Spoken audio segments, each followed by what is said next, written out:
안녕하세요, 백구스입니다. 금일도 여러분들과 경기도의 아파트 주간 매매 가격 증감률을 통해서 부동산 흐름을 체크해 보도록 하겠는데요. 금주의 그 특징 지역, 그러니까 이제 가격 증감률이 상승하는 지역을 살펴보기 전에 이슈가 되고 있는 내용 한번 살펴보고 진행을 해보도록 하겠습니다. 첫 번째 뉴스는요, 대출 규제 서울 아파트 거래가 그리고 이제 호가 낮은 매물도 안 팔리고 있다라는 기사가 요즘 금일뿐만 아니라 계속 도배가 되고 있는 현실인데요. 지난 몇 년 동안 서울 수도권뿐만 아니라 전국의 광역시라든가 지방의 중소도시도 큰 폭으로 가격이 올라왔기 때문에 제가 요즘에 말씀드리는 게 지금 주택을 취득한다라는 것 자체가 만만치가 않다라고 계속 말씀을 드렸죠. 자, 그런데 이제 이 거래가 안 되는 이유는 일단 시장에서는 저는 관망을 할 수밖에 없는 이유 중에 하나가 집값은 집값대로 많이 올라왔고 또 이제 내달 금리 인상에 대한 또 변수가 또 있고요. 최근에 이제 대출 규제를 발표를 했잖아요. 그래서 이제 내년부터는 DSR 규제가 이제 앞당겨 적용이 되는 만큼 실질적으로 실수요자가 주택을 구매할 때 대출이 이전보다 현저하게 줄어들게 됩니다. 여기에다가 최근 집값 급등 이후에 거래량이 현저하게 감소하는 모습을 보이고 있는데 집값 상승률이 이제 둔화될 것이다. 특히 이제 홍남기 경제부 총리가 집값은 이제 안정화된다, 이제 조정기를 겪을 것이다라고 계속 경고를 시장에 날리고 있는 상황이고요. 또한 다음 달에 한국은행의 기준금리 인상 가능성과 시중은행 대출금리 인상, 추가 인상이 예상이 되는 만큼 집값 조정기를 거칠 것이라는 의견이 많이 쏟아지고 있습니다. 현재 시중의 금리, 대출금리가 평균 3%대라고 하지만 4에서 5% 오르는 것은 이제 시간 문제로 보인다. 내년 대선을 앞두고 불확실성이 커진 가운데 대출 중단에다가 금리 인상까지 겹치면서 가격 하락 압박이 더 거세질 것이다, 커질 것이다 라는 이야기가 계속 쏟아지다 보니까 아무래도 관망할 수밖에 없고, 지금 시장의 추이를 한번 지켜보겠다라는 사람들이 늘어날 수밖에 없겠죠. 지금 현재 시장을 한마디로 요약하면 심리적인 압박감이 굉장히 커진 상태다라고 보시면 되는데, 현재 중개업소 지역별 상황을 보게 되면 10월 31일 상계동입니다. 최근 집값이 단기에 등한 데에 따른 불안감이 커진 가운데 대출까지 더 막는다고 하니 매수자 심리가 더 위축되는 것 같다. 혹 사정이 급한 집주인이 호가 1천에서 2천만 원씩 싼 매물을 내놔도 살 사람이 없다고 전했다. 도봉구의 한 업소는 지난달부터 조짐을 보이더니 이달 들어 매수 심리가 더 꺾이는 분위기라며 내년에 전세 대출도 어찌 될지 모른다고 하니 임차인들도 걱정이 굉장히 많다. 제가 작년에 구축 아파트, 1기 신도시 이야기를 많이 했고요. 대표적으로 강북 지역에 이 오래된 아파트들 언급을 많이 해드렸죠. 그러면서 이제 올 4월, 5월, 6월이 지나가면서 그래도 내가 내 집 마련하고 싶은데 그래도 집을 사고 나서 집값이 좀 올라갔으면 좋겠다라고 생각하시는 분들은 노도강이라는 지역을 좀 피해서 보시는 것도 좋다라고 제가 몇 차례 강조해서 말씀을 드렸는데, 어느 정도 단기간 안에 급등을 하게 되면 한동안 좀 조정기라든가 또는 눌림목 현상이 일어날 수가 있습니다. 지금 현재 가격이 너무 급하게 올라오다 보니까 당연히 매도자, 매수자 이 생각하는 금액대가 다르기 때문에 거래되기가 어려운 거죠. 거기에다가 지금 앞서서 말씀드린 분위기가 연출이 되니까 더더욱 어려운 현실이 나타나고 있는 거고요. 그렇다고 내가 너무 비싸게 샀다, 그래서 내가 너무 걱정스럽다 라고 생각되시는 분들 같은 경우에는 단기적으로 보실 건 아니고요, 중장기적으로 좀 멀리 보신다 그러면 괜찮을 거라고 말씀을 드릴게요. 고가주택이 몰려있는 강남권 서초구의 한 업소는 최근 외부에서 찾아오는 손님이 확실히 줄어들었다는 게 느껴진다. 집값이 높아 원래 대출이 안 되는 곳이지만 정부 규제가 심해지면서 집값 전망에 대한 불안감, 거래 위축으로 이어지는 것 같다라고 분석을 했고요. 그리고 이제 경기도 광명시의 한 업소는 집주인 사정으로 연말까지 매도해야 하는 물건이 시세보다 8천만 원 급매로 나왔는데, 싸게 나왔는데 매수자들이 쉽게 달려들지 않는 분위기다. 그렇지만 대출이 안 되다 보니 그나마 거래되는 것은 전세를 끼고 사는 물량이다. 마포구의 한 업소, 이달 들어 이뤄진 두 건의 거래는 무주택자가 전세를 끼고 매수한 것들이라며 대출이 안 되다 보니까 집값이 더 오르기 전에 전세를 끼고 일단 사두고 추후 입주하려는 것으로 보인다. 최근 전세가는 계속 치솟고 있고요. 그러다 보니까 매매가, 전세가 갭 차이가 줄어들게 되는 거죠. 여기에 대출까지 안 나와 버리면 제가 말씀드렸죠. 요 상황이 곧 갭 투자로 이어질 것이다 라고 말씀을 드렸는데, 지금 최근에 또 뉴스도 많이 나왔죠. 갭 투자 누가 많이 했나? 무주택자들이 지금 현재 많이 하고 있는 실정입니다. 송파구의 한 업소는 과거에 이 지역 중개업소마다 한 달에 한 건 정도 매매가 거래했다면 올해 들어선 1년 내내 한 건 거래하기가 쉽지 않은 상황이다. 이유는 토지거래 허가구역으로 잡혀있기 때문에 집이 안 팔려서 힘들어하는 집주인들도 많다라고 이제 전달을 했는데요. 이러다 보니까 잠실, 대치, 삼성, 압구정, 여의도, 목동 등 토지거래 허가구역 내 주민들은 불만이 폭발하고 있다.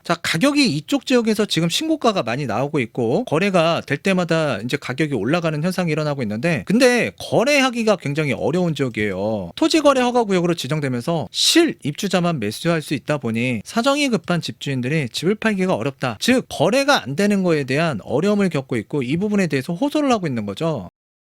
지금 현재의 부동산 시장이 정상적이라고 볼 수는 없다라고 제가 말씀을 드리기도 하는데, 지금 이 호가라는 거는 매도자와 매수자, 자 지금 뭐 의사결정이 된 가격이 아니라 매도자가 받고 싶은 가격입니다. 자 그렇기 때문에 지금 매도자가 입장에서는 내가 거래가 안 된다 라고 얘기할 것만이 아니라, 지금 실거래가 대비 높은 호가로 지금 대부분 매물이 수도권뿐만 아니라 전국적으로 지금 유행처럼 지금 가격 형성이 되어 있는데, 내가 그래도 거래를 해야 되겠다 그러면 실거래가에서 근접한 매매가로 이 물건이 나와야 거래가 될 수 있는 건데, 지금 뭐 거래 실거래가하고 이제 호가를 비교를 해보면 진짜 가격이 이게 뭐지? 라는 생각이 들기도 하거든요. 심지어는 뭐 6억대에서 실거래가 됐는데 갑자기 매물이 전부 10억대에 나와 있는 물건들도 있고요. 이거라면 이거 거래 되겠습니까? 자 그런데 이제 나는 조금 싸게 내놨대요. 9억대로. 그래도 실거래가와 3억 이상 차이가 나기 때문에 지금 이거 거래가 쉽지 않겠죠. 당연히 이거는 일반적인 생각을 갖고 계신다 그러면 당연한 결과예요. 그런데 어떤 아파트는 뭐 8억대 시세를, 그러니까 실거래가를 찍었는데 뭐 8억 5천에서 9억 정도 매매 효과가 나왔다. 그러면 이 해당 아파트 같은 경우에는 지금 뭐 실거래가가 그렇게 크게 차이가 나지 않기 때문에 앞서서 이야기한 아파트하고는 다른 상황이 연출이 되겠죠.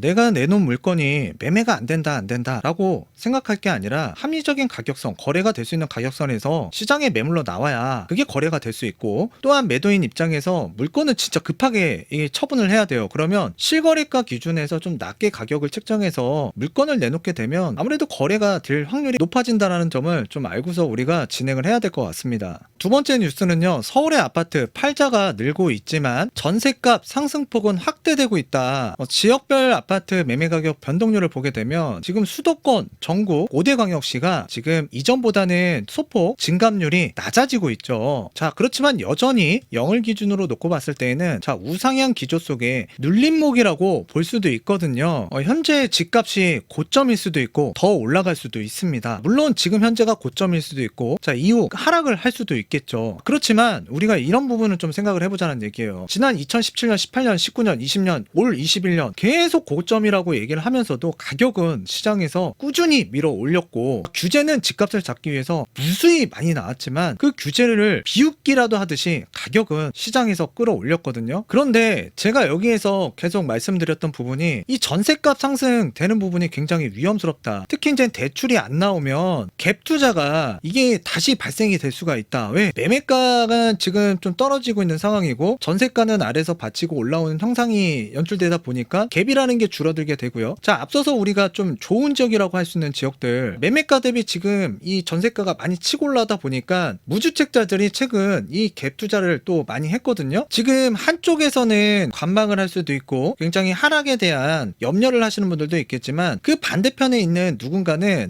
이게 기회의 시장이 또 열릴 수 있겠구나 라고 생각하면서 이 시장을 관망하고 바라보는 사람들이 분명히 있다라는 얘기예요. 그렇다고 주택을 뭐 비싸게 사자, 아파트를 비싸게 사자 이런 취지는 아닙니다. 시장을 좀 균형 있게 지금 내가 어떤 한 시선으로만 바라볼 게 아니라 좀 다각도로 보자라는 얘기예요. 우리가 어렸을 때도 부모님한테 들었던 이야기 있죠. 편식하지 마라. 자 우리 지금 세상 돌아가는 부동산 시장만큼은 지금 편식할 게 아니라 골고루 뭐 상승 요인과 하락 요인을 잘 살펴봐야 되는 기로에 서 있는데, 내 스스로가 방향성을 잘못 잡고 있다 보면 시간도 놓치게 되고요, 자본적 손실도 생길 수 있기 때문에 합리적인 의사결정에 의해서 주택을 취득할 때만큼은 이 부동산 흐름 분명히 알아야 되고 상승 요인과 하락 요인을 좀 제대로 파악하자는 의미에서 말씀을 드린 거거든요. 주택을 취득하는 거는 본인 결정, 의사에 따라 달라질 수 있습니다. 자, 그런데 비싼 주택, 많이 오른 주택도 있는 반면에 상대적으로 좀 가격도 저렴하고 덜 올라간 주택도 분명히 있거든요. 전세가율이 이렇게 계속 치고 올라가게 되면 지금 누군가는 부담스러워서 서울에서 벗어나는 사람도 이미 많아졌죠. 그리고 전세, 뭐 경기도, 인천도 만만치 않게 올라갔습니다. 자 그러다 보면은 이때는 내가 주택을 취득할 것인지 말 것인지에 대해서 고심하시는 분들이 분명히 생기거든요. 한 2달 됐나요? 제가 서울에서 6억 이하 아파트 뭐 일정 기준을 놓고 이렇게 살펴보긴 했지만 진짜 많이 사라졌습니다. 그리고 대출이 이렇게 규제가 되게 되면 6억 원 이하의 아파트 시장 씨가 마를 것이다 라고 또 계속 말씀을 드렸고, 또 그와 더불어서 앞서서 말씀드렸다시피 갭 투자가 늘어날 수 있다라고 생각이 들어서 여러분들에게 말씀을 드렸는데, 벌써부터 서울 6억 원 이하의 아파트 매물이 소진되고 있다. 지금 서울의 6억 원 이하 아파트 대부분이 좀 거래가 잘 안 되고 인기가 없는 나홀로 아파트, 자 아파트조차도 지금 6억 원 이하에서는 찾아보기가 힘들 정도인데요. 지금 서울의 6억 이하 거의 없다라고 보시면 되거든요. 그런데 지금 뉴스가 벌써 이렇게 실리고 있습니다. 세금 대출 규제에 따른 풍선 효과, 서울 6억 이하 아파트 매물 빠르게 소진이 되고 있다. 전반적인 거래 위축 속에서도 자 이렇게 거래가 되는 아파트 가격대가 있다라는 얘기예요. 자 수요가 몰리면서 매매가 상대적으로 활발하게 이루어지고 있다. 지금 KB 자료에 의하면 이 서울의 아파트 평균 매매 가격이 12억 원을 돌파를 했습니다. 자 6억 원 이하의 아파트 진짜 찾아보기 어렵고요. 그렇다 그러면 경기 쪽이나 이제 인천 쪽으로 나가야겠죠. 그런데 경기도의 평균 아파트 값이 5억 9천만 원이 돌파를 했거든요. 그래서 이제 곧 6억 원을 돌파할 것 같은 경기도인데, 지금 대출 규제선인 6억 원을 돌파 앞두고 있는 상황에서 이 서민주택담보대출인 보금자리론, 자 6억 원 이하의 주택에만 적용이 되잖아요. 경기도에 가보게 되면 6억 원 선 가지고 진짜 입지가 좀 좋다라고 할 수 있는 지역의 아파트를 취득하기가 만만치는 않을 겁니다. 평균이 5억 9천만 원인데 이보다 더 비싼 아파트도 많이 있고 또 저렴한 아파트가 있기 때문에 평균 가격인데, 이 입지가 좋은 데 가면 이게 취득하기가 굉장히 쉽지 않을 거예요. 아마도 내년에 시행되는 DSR을 앞두고 지금 11월 달, 12월 달에 이 주택을 취득하기 위해서 움직이는 사람들, 이 대출 빨리 받아야겠죠. 받아서 빨리 가격이 올라가기 전에 취득하려고 하는 사람들이 분명히 늘어날 수가 있거든요. 그래서 하반기에는 이 무주택자라든가 또는 이제 갭 투자가 좀 늘어나고 있다. 6억 원 이하의 시장이 불장이 연출되고 있다라는 기사가 실릴 가능성이 높다라고 보여지는데요. 요즘 뉴스에서 하락과 관련된 이야기를 많이 하다 보니까 저뿐만이 아니라 제가 또 알고 계신 유튜버라든가 거기에서도 정말 안 좋은 소리만 악플을 다는 글들이 많이 있더라고요. 세상이라는 거는 아는 만큼 보이는 거고요. 또 보이는 만큼 그게 또 진실이 될 수도 없고, 또 보이는 게 전부가 아닐 수 있다라는 거, 우리가 이걸 하나 명심해야 될 것 같습니다. 현재 저의 개인적인 의견은 하락보다는 숨고르기 장세가 지금 이어지고 있고, 당분간 이 기조가 이어질 수는 있겠지만 앞서서 말씀드렸다시피 갭 투자가 좀 증가되지 않을까, 자 6억 원 이하의 시장으로 많이 쏠리지 않을까, 자 이런 추측을 하면서 여러분들한테 말씀을 드리고 있는데, 어디까지나 저의 개인적인 의견이기 때문에 참고만 하셨으면 좋겠고요.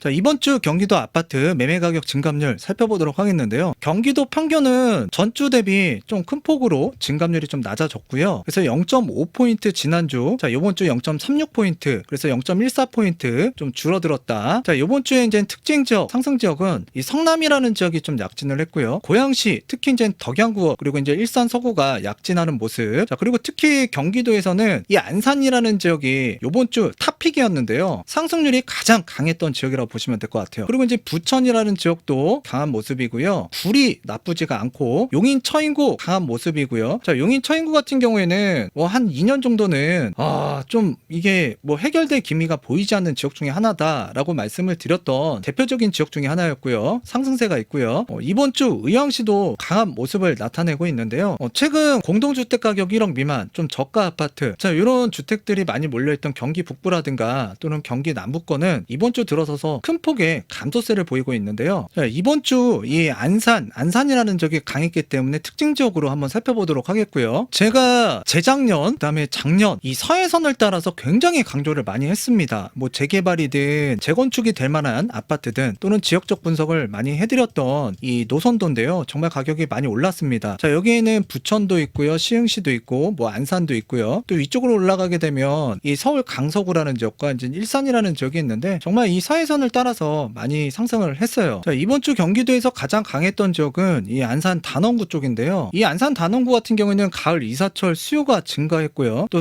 부동산 규제로 높은 호가의 물건 외에는 잘 나오지 않는 편이고요. 또한 안산에는 재건축을 진행하고 있거나 재건축이 예정되어 있는 아파트들, 그 다음에 빌라, 이 연립주택 단지들이 있는데요. 자, 주변 재건축 및 이주 예정 단지들로 인해서 인근 지역에 물건이 부족하고 그로 인한 가격이 상승세에 있는데, 자, 현재 운행되고 있는 이 4호선이라든가 수인 분당선이 또 이렇게 같이 지나가고 아래쪽으로 내려가죠. 자, 이 외에도 향후 이 지금 서해선이 개통이 되어 있지만 이 서해선 라인 쪽으로 신안산선이 지금 착공 중에 있고 2024년 개통 목표로 지금 착공 중에 있는데요. 자, 이 신안산선 같은 경우에는 두 갈래 길로 올라가요. 그래서 이 아래쪽에서 지금 올라가고요. 또 이쪽 한양대 쪽에서 또 올라가가지고 광명에서 만나게 됩니다. 광명역에서. 이 신안산선이 이제 앞으로 개통이 되게 되면 여의도라든가 서울 접근성이 또 개선될 전망이라서 이 역세권 압권 아파트들이 될 만한 지역들, 자, 이런 지역들이 굉장히 강세를 보이고 있고요. 특히 이 중앙동, 자, 이 일대에는 상권 이용이 편리하고요. 학원이 또 밀집이 되어 있어서 주거 선호도가 또 높은 고잔동 일대를 중심으로 해서 상승세를 이끌고 있고요. 즉 역세권이라든가 역세권이 될 만한, 그리고 이제 이 상권이나 학원가가 잘 되어 있는 지역을 중심으로 해서 쌍끌이 상승을 이어가고 있다. 자, 이제 단원구 옆쪽에 이 상록구가 있는데요. 상록구도 상승세가 괜찮습니다. 자, 3기 신도시 추가 발표가 됐고 이쪽에도 이제 신도시가 있죠. 자, 이쪽에도 이제 그 의왕시, 군포시, 자, 안산시를 통틀어서 이제 3기 신도시 추가 택지가 또 발표가 됐고요. 자, 3기 신도시 추가 발표 기점으로 해서 투자 수요가 이제 증가를 하는 안산시인데요. 지금 저가 매물들은 이제 매수를 해서 높은 가격에 전세를 내놓고 지금 그로 인해서 전세가가 또 상승을 하고 있는데, 자, 앞으로 요 3기 신도시, 자, 입주를 하고 싶다라고 생각하시는 분들은 또 안산에 또 들어와야 되거든요. 그로 인해서 전세가 상승과 또 이 해당 지역에 보게 되면 오래된 아파트들이 많습니다. 또 용적률도 괜찮은 아파트가 있고요. 또 비역세권이지만 역세권이 되는 이 오래된 구축 아파트들, 투자 목적으로 이렇게 매입하신 분들이 지금 앞으로 이 인구가 몰려들 수밖에 없는 상황, 3기 신도시가 들어서게 되면 당연히 인구가 유입이 되겠죠. 그로 인해서 전월세 시장이 또 상승을 하게 될 것이고, 그러한 연유로 인해서 사람들이 관심을 가질 수밖에 없는데요. 제가 이 안산이라는 지역은 계속 괜찮을 것이다 라고 계속 말씀을 드렸습니다. 제 방송을 보시는 분들은, 꾸준히 보시는 분들은 아실 거예요. 중앙역이라고 있죠. 그래서 이제 4호선과 이 신안산선이 앞으로 교차하게 되는 지점 아래쪽에 보게 되면, 이 안산에서는 그렇게 잘 알려진 동네는 아니지만 외부의 사람들이 볼 때, 자, 이 사동이라는 지역이 있습니다. 이 사동. 자, 여기 이제 사리역까지 이제 생겨서 예전에는 역세권이 아니었지만 이제 역세권으로 변모가 됐죠. 자, 요 지역에 전세가가 지금 강하게 지금 상승을 하는 모습이 보이고 있고요. 또 매매가도 이쪽이 또 많이 올라가고 있습니다. 요 사동에 있는 아파트가 지금 앞쪽에 안산의 대표적인 고등학교 동산고도 있고요. 또 용적률이 또 괜찮은 아파트들이 있거든요. 향후 이 30년에 다가가면 갈수록 이 사동에 대한 그 주택, 아파트에 대한 관심도가 굉장히 높아질 거라고 보여지는데, 안산이라는 지역을 좀 요약해서 말씀드리면 재건축을 할 수 있는, 추진하고 있는 단지들, 예정 단지들이 굉장히 몰려 있고요. 자, 역세권 지금 원활하게 철도망 지금 착공하고 있고 또 계획 잡혀 있는 것들이 있고요. 자, 3기 신도시 또 추가 발표로 인해서 개발 계획들이 또 잡혀 있습니다. 그리고 3기 신도시에 이제 또 배정을 받기 위해서는, 청약을 하기 위해서는 또 이 안산이라는 지역으로 사람들이 들어와야 될 텐데, 그로 인한 또 높은 전세가율을 또 보일 수 있기 때문에 지금 실수요자들, 좀 외부에서 투자 목적을 갖고 이 안산이라는 지역을 중장기적으로 보시는 분들이 상당히 많다라는 거, 그걸 기억해 주셨으면 좋겠고요. 특히나 6억 원 이하의 아파트가 이쪽엔 상당히 몰려 있고 또 이렇게 개발 계획들이 많이 몰려 있기 때문에 지속적으로 좀 관심을 갖고 지켜봐야 되는 지역이라고 판단이 됩니다. 자, 오늘은 이쯤에서 마치도록 할게요.